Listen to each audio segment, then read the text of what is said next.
Mars City is the gateway to all of Union Aerospace's Mars base. All arriving personnel are processed here before moving to their assigned posts. Mars City houses the primary marine operations control room as well as the main administrator's office. Alright, and we are back to playing Doom 3! All remaining Marine units, this is Sergeant Kelly.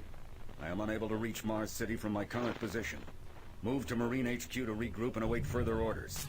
And we have made our way back through the service elevator to Mars City, where we started off the game, and it's gonna be looking a little bit different as we continue on our exploration to locate any survivors. And if we jump up here, then we can find a whole 10 bullets for our machine gun, which we're going to get a little bit into more detail on how this thing functions after this little moment right here. Hey, you! Up here, quickly. I thought I was the only one still alive. I can't believe I found you. Something happened. I don't know what. It was like a shockwave. It passed through the entire base. People started changing. It was crazy. I was working up here on the vent shafts. I don't know how I survived. Go for help. Please. Well, that is what I am here for, dear citizen, and we are going to duck right into this ventilation shaft. Be careful. I don't know what's in there. Well, that's reassuring. Currently our pathway is blocked at the moment, but if you run over the trigger that's activated over here, then suddenly the pipes disappear, then we can walk safely through without at all being damaged by the steam emitting from these pipes, which is a little bit strange. I would like to alleviate some concerns some people may have about the flashlight. If you are unfamiliar with this game, the flashlight never goes out. It has infinite battery power. It's not one of those games where, if you use it for too long, then suddenly the battery just inexplicably dies. Or it rather reasonably dies, but in the case of this, it's a video game. You can use your flashlight for an infinite amount of time. It damages enemies when you use it against them. I mean, that's a pretty cool feature. I don't mind that so much. Now, once we open this door, that's going to cause a shotgun zombie security guard to appear, and he's going to survive the initial blast, of course he would. But it's okay, because we have a health kit right there. But that should give you a fine demonstration as to how much damage those guys deal point blank. And it only gets worse from there. But I'm going to shimmy around this staircase. And we're going to continue our way forward by opening this door. Who's that knocking on my door? Well, as it turns out, we don't happen to have a keycard, so instead we're going to have to go in the pathway where that security guard appeared. And there's a new type that carries a machine gun! Blink and you'll miss it! Machine gun guards! They obviously have these machine guns, which I will now proceed to talk about how they function after we pick up this keycard. So, the way a machine gun works, I've already given it a minor explanation before the episode ended the other day, but when you shoot it, it kinda goes wild. Sometimes the bullets hit, sometimes the bullets miss. It's not entirely perfectly accurate, and it's kind of encouraged that you shoot it in short bursts, as it would advertise, but I have a very bad habit of just constantly pressing down on the firing button, so if you see me doing that, it's just I'm bad with machine guns. It's usually recommended that you try firing in short bursts, that way you guarantee more bullets will land, but as long as you generally aim for the head, chances are it will kill the enemy fairly quickly, and it doesn't have too costly a reloading time. And once we walk into this room, the power will flicker out, and a zombie will spawn behind you, so take care of this guy first and foremost, and then proceed to get rid of all the other scum that proceeds to walk towards you. Zombie's eyes actually glow in the dark, you can see for a second there. It's very difficult to notice. In fact, you would probably have a better time seeing them if you just used your flashlight. And we could use our pistol, actually, against a guy that's around this corner, because he never seems to move from this position. And if I position myself just right, I can actually just peek around this corner, because he has to leave way out to actually hit me. And if I do this right, 5 headshots. Takes care of a zombie security guard. Now these guys, however, they should only take about 4 bullets, because he's just a weak, pathetic pistol guard that accomplishes nothing with his life.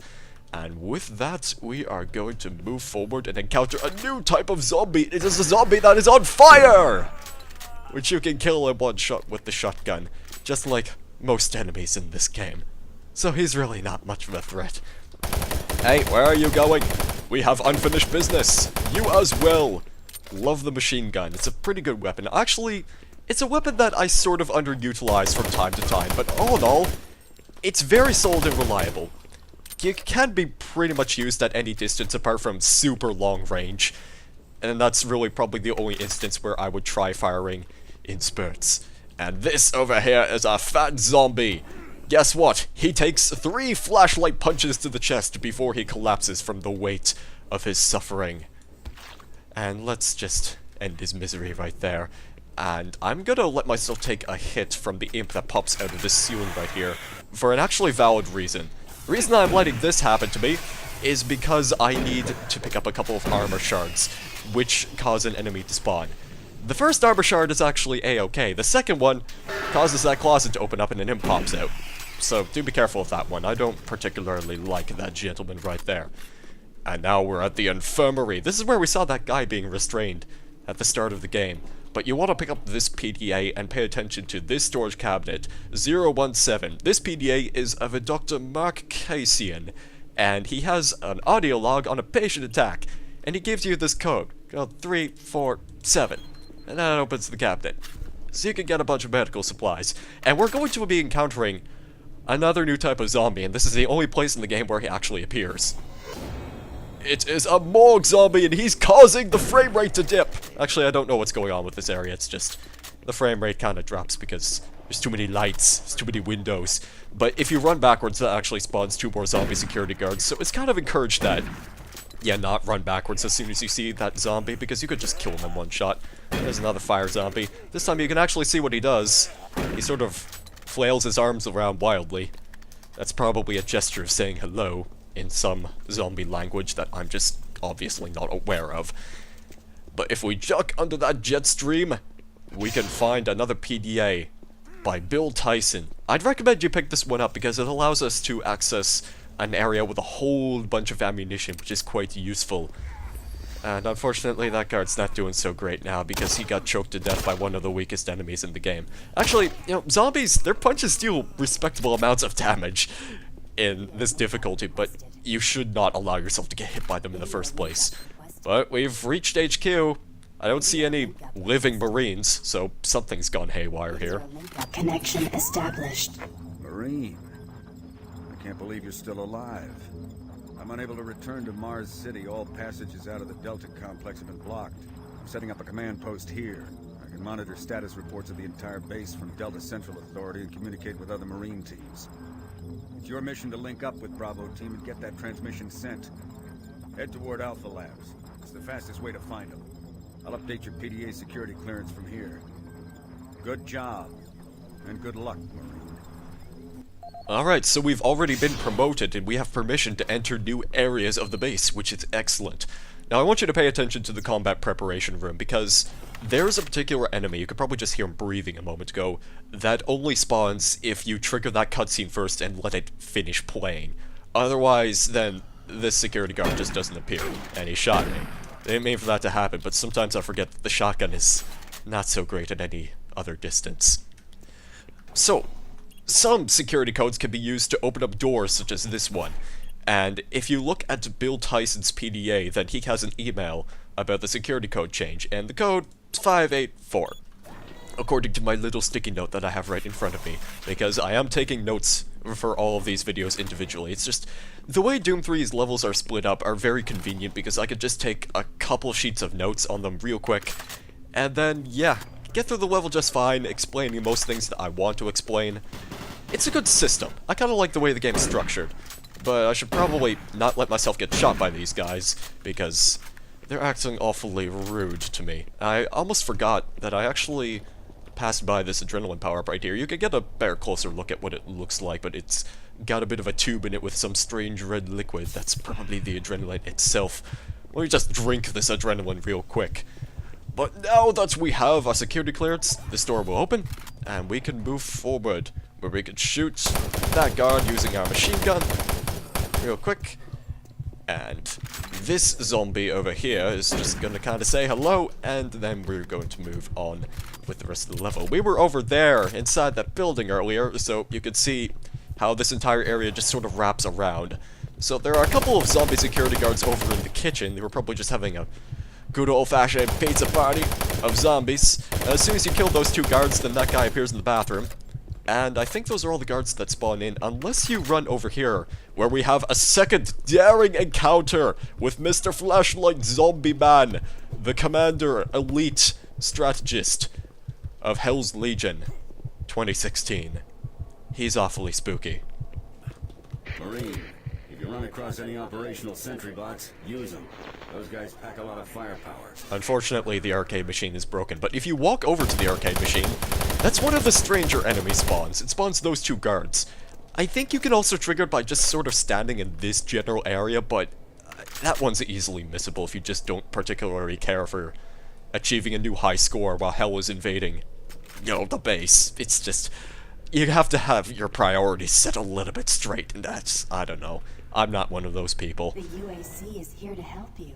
Psychological services are free and confidential. So going against my better judgment, you can walk into this blackout bathroom, and if we walk into the corner, the sounds are actually gone, which we demonstrated a couple of levels back, but you do get a chance to see what you look like with your armor on, which is actually pretty neat. You know, we can hold down a machine gun, and a pistol, and a fist, so it's all pretty good. Let's get a closer look. That's probably one of the better scares in this game. Apart from the enemy occasionally popping out of the closet now and then. But I appreciate that one. Right, let's get a move on. Superior firepower! Is that superior firepower over there? I see! Yes, it is. Good God, that guy was getting too close for comfort. He is not my security blanket of hope in this trying time. Why are you still running forward and not even shooting at me? And please do not fire upon me, Mr. Little Turret Bot. So, you could plainly see earlier, those little security bots actually have machine guns mounted to them, and those machine guns are quite powerful. They can withstand a lot of enemy damage, and they don't target you, but if you stand in their crossfire, then they will actually hit you, and that can deal a reasonable amount of damage. So, try to avoid, like, stuff like that happen. You should just stand behind the security bot for the most part, and you should make it out okay. Like I said, they withstand quite a bit of damage. They just soak up bullets and all sorts of projectiles. It is possible for them to die, but usually that's not too much of a setback. They have to take a ton of damage before they even shut down. You gotta get to Bravo team quickly. They need all the firepower they can get. And Sarge is gonna be nagging at us for a while. I'm sorry, I'm interrupting him some more.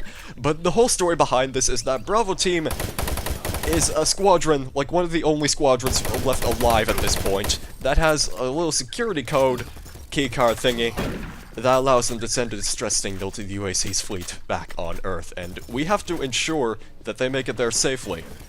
Why we have to do it, I honestly couldn't tell you. That's just the nature of things, is that we're the main character in this, so obviously we have to make connections with Bravo team in order to ensure their survival. They need me because I'm the 100%. Boom. Get out of here. And here's another locked door. Unfortunately, we do not have the security clearance. We need the security clearance of a Mr. Duncan Matthews, and we will be acquiring that pretty shortly, actually. First of all, that guy's being disrespectful to barrels by just picking them up and tossing them at me. You don't want to treat barrels in such a way. Once you run towards the elevator, you spawn a whole bunch of imps. And good God, you're actually taking on a number of bullets. That's the leaping attack I was referring to. Apart from when imps are sometimes just placed in such a way where they're crouching behind doors, they can also decide to suddenly crouch and lunge towards you, and that's a very disorienting attack. I'm just gonna hit this elevator. We're pretty much at the end of the level right here. We want to head straight to administration after this. But there is one more enemy that we need to kill, and by ducking into this crawl space, we can find not the enemy, but instead a PDA. It's this one right here. Also, this game is falling damage. It's kind of annoying. But the PDA is of Duncan Matthews, and PDAs can be used for security clearances. I believe I've explained this already, but those can also be used to unlock doors without the necessity of using, well, keycards and codes. Because all you need is to just verify that you are indeed Duncan Matthews, and the game will just believe you. Or the door will believe you, I should say. So, that is pretty much the end of the level. So, we are just going to leave, say goodbye to our little robot friend. And that is that.